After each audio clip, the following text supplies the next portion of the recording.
Chris Dorner, a name that shook the nation in 2013. A former LAPD officer and Navy veteran turned fugitive, Chris's deadly rampage against law enforcement sparked a massive manhunt, ignited debates over police corruption, and left a trail of chaos in Southern California.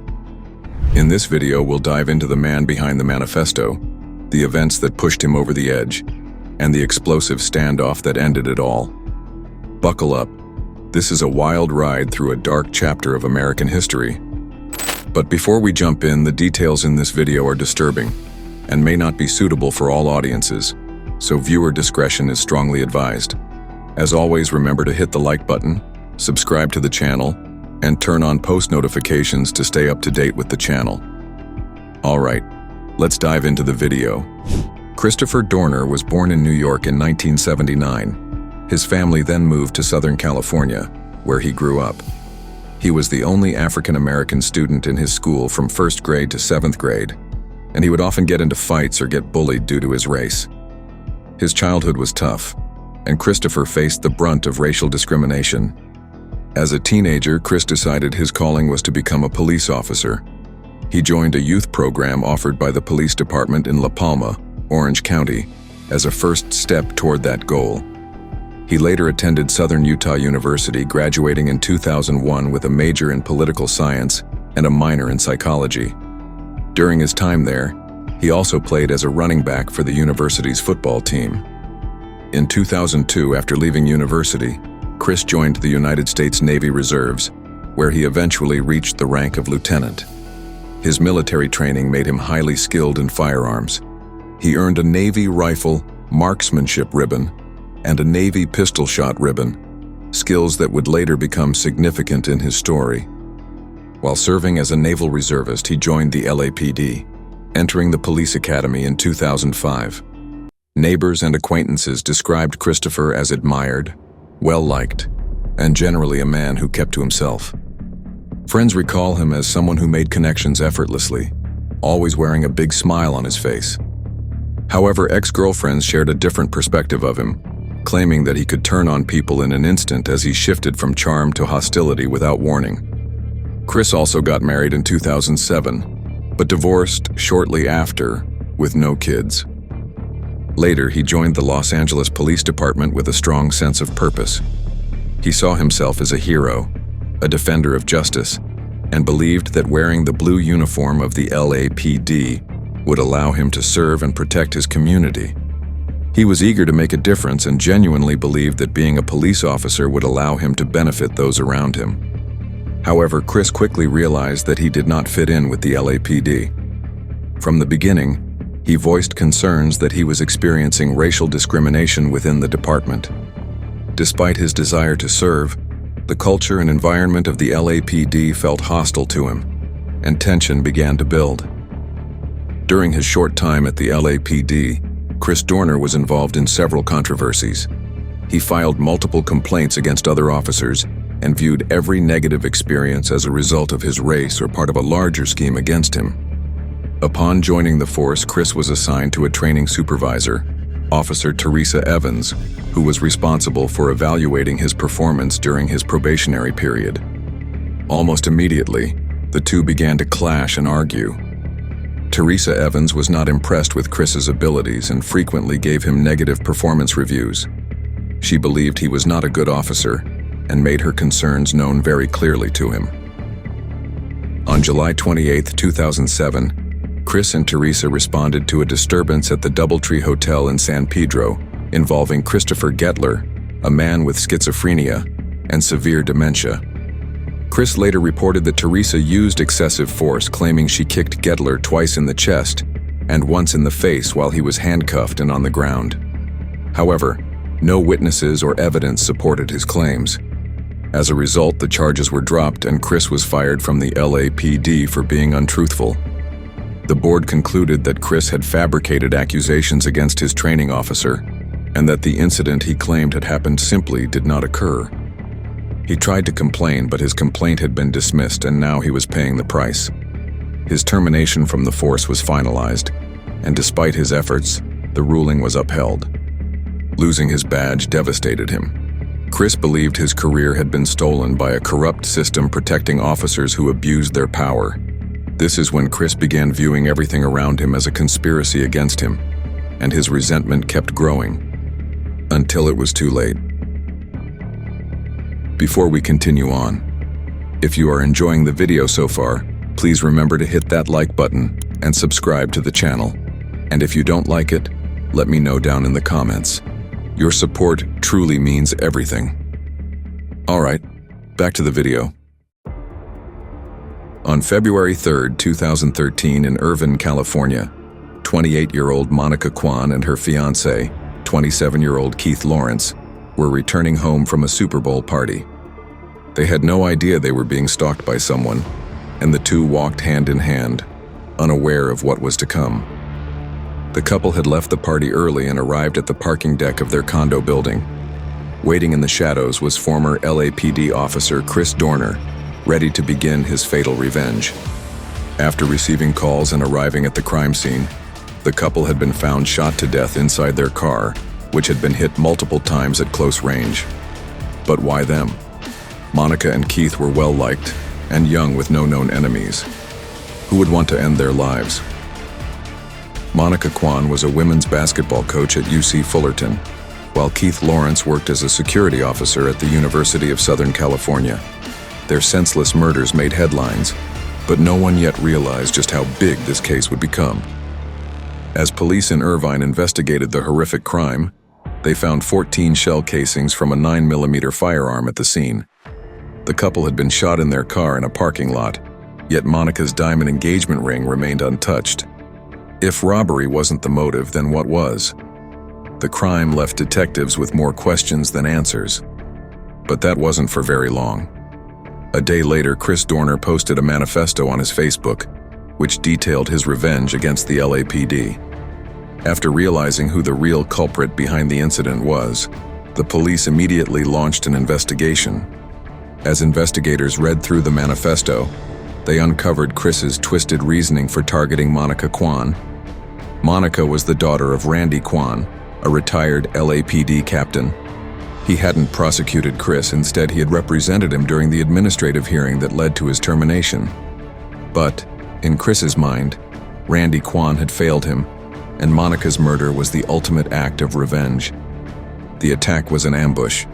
Multiple rounds were fired at close range, leaving Monica and Keith with no chance to react. They were caught completely off guard and executed without warning. It was a calculated, merciless killing. As the investigation continued, CCTV footage emerged showing Chris dumping weapons after the Kwan and Lawrence murders. But Chris wasn't done. He made it clear in his manifesto he was still coming for other law enforcement officers. And this wasn't just any suspect for the police. His military training and knowledge of police tactics made him an especially dangerous threat. Every law enforcement agency in the area was on high alert. Officers knew he was well-trained, skilled with weapons, and fully aware of police routines. Authorities announced a $1 million reward for any information that would lead to Chris Dorner's capture, and his actions were considered domestic terrorism for the first time ever. California police scrambled to protect the other targets listed in Chris's manifesto. Anyone wearing a badge was a potential target, regardless of their agency or role. If Chris came across them, he would shoot. No one knew where Chris Dorner would show up next. Eventually, he appeared in Corona, California, on February 7th.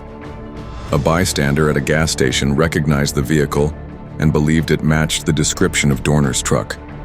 Wasting no time, the man called 911 to report Chris. Police scrambled to catch him, but Chris managed to evade capture. The search for California's most wanted fugitive intensified. Law enforcement scoured the area, desperate to track him down before he struck again. Karam Kaad, a cab driver, was working his usual night shift, experiencing what seemed like an ordinary evening. As he arrived at a stop sign, he noticed a grayish-blue truck running a red light. Just as he was processing the reckless act, his attention shifted to a nearby police officer.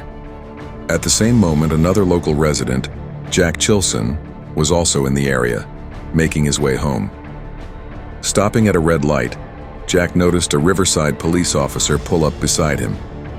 Two Riverside police officers, Michael Crane and Andrew Takias, were stopped at a traffic signal, completely unaware they were in Chris's sights. Michael Crane was a dedicated officer with 11 years of service, known not only for his professionalism, but also as a devoted father of 2 children. Andrew Takias, on the other hand, was a newer addition to the Riverside Police Department, still gaining experience on the force. The ambush happened in an instant. Gunfire erupted. Michael Crane was killed almost instantly, while Andrew Takias was gravely wounded, but ultimately survived. These officers had nothing to do with Chris's past grievances, yet they became his next victims. His vendetta against law enforcement was now in full swing. While law enforcement searched the California coast, Chris managed to slip away undetected, heading toward the high elevations of the San Bernardino Mountains. But he wasn't just running. He left behind a major clue: a burning truck. It was as if he wanted the police to find it. Why else would he set it on fire? Chris Dorner had just told law enforcement exactly where to look for him. It told police that their fugitive was somewhere in the rugged terrain of the San Bernardino Mountains. The manhunt became more intense. Law enforcement scoured the area south of Big Bear Lake, tracking his footprints from the vehicle. But the frozen ground made it impossible to follow his trail for long. Despite the setback, authorities were determined not to give up. Yet, Chris Dorner seemed to have vanished in thin air. Had he somehow made it off the mountain? How was he so stealthy that he managed to slip past the large number of police officers searching both the mountains and the roads below? Did he hotwire a car and escape? Did he dig a cave or an underground tunnel? No one knew for sure. But the thing is, Chris wasn't in the wilderness at all. He was hiding within eyesight of the very officers hunting him. For days, he had been inside a condo undetected. No one had seen him enter. Even more astonishing, this condo was directly across the street from the police command post, where officers coordinated their search and reporters gathered for updates. Chris could literally step outside and see the law enforcement teams looking for him. But because the police had no reason to suspect anyone was inside, they never searched the unit. While law enforcement remained unaware of their fugitive's hiding spot, the condo's owners were about to make a chilling discovery. The couple, who managed a resort lodge with multiple rental units, decided to clean the condo in preparation for a guest who was about to arrive soon. They had no idea they were about to come face to face with a wanted killer. Inside the unit, Chris confronted them at gunpoint, but to their surprise, Chris had no intention of harming them. He told them he needed time to get away and only needed to clear his name. He had no intentions of hurting innocent people. Then he left. After waiting for 20 to 30 minutes, the couple managed to free themselves. They immediately called 911, but by the time authorities arrived, She's advising she was tied up by Chris Dorner. Suspect left 15 to 30 ago. It took keys to purple maroon colored Nissan Rogue. A couple kidnapped by Dorner. Call 911. RP's advising the suspect had an automatic rifle. We lost him. 6 Sam, the RP is advising that she's still tied up. Another truck. It's going to be a white Dodge pickup truck. Headed down Glass Road. Now closing in on a killer, they find the truck. There's a silenced sniper rifle sitting in the back seat. All available units to Glass Road and 38. RP also advising heard shots fired. Chris Dorner had already fled, this time to an isolated cabin deep in the woods. Once again, the manhunt was back on. Local police officers familiar with the mountainous terrain noticed tracks leading up a narrow road toward a cabin, leading them to follow the trail. Unaware that they were walking into a deadly trap, Sheriff's deputies Collins and McCrae approached cautiously. But Chris had already positioned himself advantageously, giving him a clear view of everything. The officers unknowingly stepped into what was effectively a kill zone. Shots rang out, and within moments, both deputies were down. Collins suffered gunshot wounds to the face and chest, while McCrae, despite being severely injured, had managed to radio for help. However, before reinforcements could arrive, Chris fired again, hitting McCrae in a vulnerable opening in his body armor, killing him instantly. With his fourth victim on the list and another officer gravely wounded, Chris Dorner's final confrontation with law enforcement was close. As in the climactic scenes of action films, the sequence of events unfolded with bullets, explosions, and fire. No longer on the run, Chris took part in the attack, fully prepared for battle. Dressed in camouflage and heavily armed, he utilized his military and police training and had positioned himself for a longer fight. Law enforcement, on the other hand, was determined to end the standoff. A SWAT team was deployed and officers from all over the mountain began closing in on the cabin, marking it as the final battleground. Despite his temporary advantage within the shelter of the cabin, Chris Dorner was soon outmatched by the large manpower surrounding him. Police cut off all routes of escape, and with no way out, the standoff escalated. Instead of waiting, law enforcement took action by deploying tear gas and grenades, intending to force him out of hiding for arrest. Explosions destroyed the structure as flames erupted and the cabin caught fire. From aerial views, helicopters captured the dramatic confrontation as smoke poured from the building, sealing Chris's fate. With no visible exit, the possibility of him charging out in a final attempt to take down more officers was there. But as flames intensified, the only sounds that followed were the deafening pops of ammunition exploding due to the heat. Eventually, the fire consumed everything and silence settled over the scene. When the flames subsided, officers discovered Chris Dorner's body inside the wreckage with a single self-inflicted gunshot wound to the head. A 9mm handgun and an assault rifle were recovered beside him, later confirmed to be the weapons used in the murders of Monica Kwan, Keith Lawrence, and Officer Michael Crane. The reign of terror that had gripped the region had finally come to an end, but at a very heavy cost of human lives.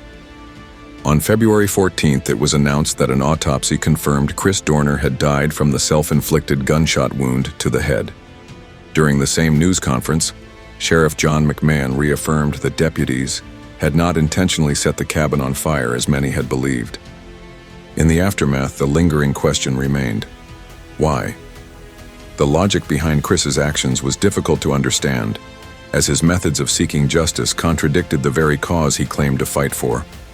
The act of terrorizing an entire city and killing innocent people did not serve as a means of redemption, but instead was fueled by revenge.